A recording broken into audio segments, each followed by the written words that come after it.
University's senior political analyst, Dr. Joe Morris. And what Karen, the county clerk, was telling us there is that there's been some technology improvements basically aimed at hopefully making the vote count more secure and as accurate as possible. After the last election and all the cries of a rigged election or whatever, what's your sense of voters and how they feel about the fairness and accuracy of voting here in 2024? Well, there's still definitely a sizable portion of the population that has concerns about election security.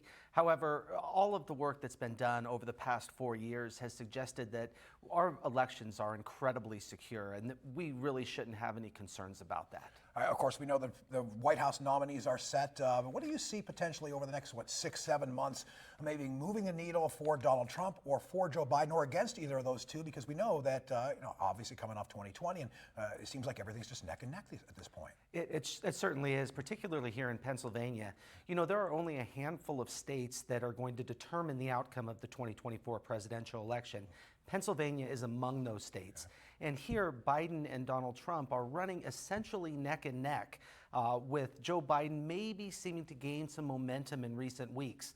So Pennsylvania is definitely the place to be if you want to have an impact on the outcome of the election. Obviously, Donald Trump is dealing with legal issues. Joe Biden is dealing with performance perception issues, those sorts of things. Is there anything you see happening again over the next couple of months that maybe, wow, this is going to really make a big difference? Or is it maybe that wild card of a RFK sort of a thing? Yeah, there's no doubt there's going to be something that comes up between now and November, probably multiple things that shift the election.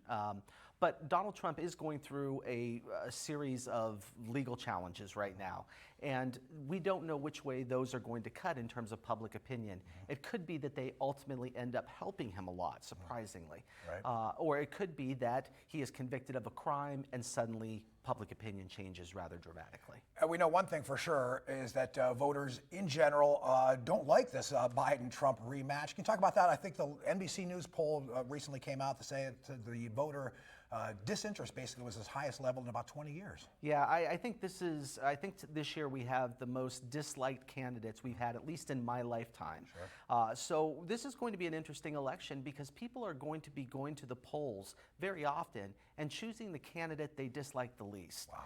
And that may mean that the outcome of this election is a little bit more hard to gauge in advance than it normally is. I know you'll do your best to keep us informed as we get a little bit closer to that November election. Dr. Joe Morris from Mercyhurst University, thank you so much for your time. And of course, Tracy, we're now less than, a half an hour away from getting the in-person voting started. Yeah, it's coming up quickly. Those polls open at 7 o'clock this morning. They close at 8 o'clock tonight. You can see a sample ballot for your voting district on that county election website. And of course, those mail-in ballots must be in the drop box or the election office by 8 tonight as well. Erie News Now, the place to be when it comes to following those election results. Yeah, a long day for everybody at the courthouse and a long day for us here at Erie News Now. And of course, we'll be here first thing tomorrow morning to wrap it all up for you as well.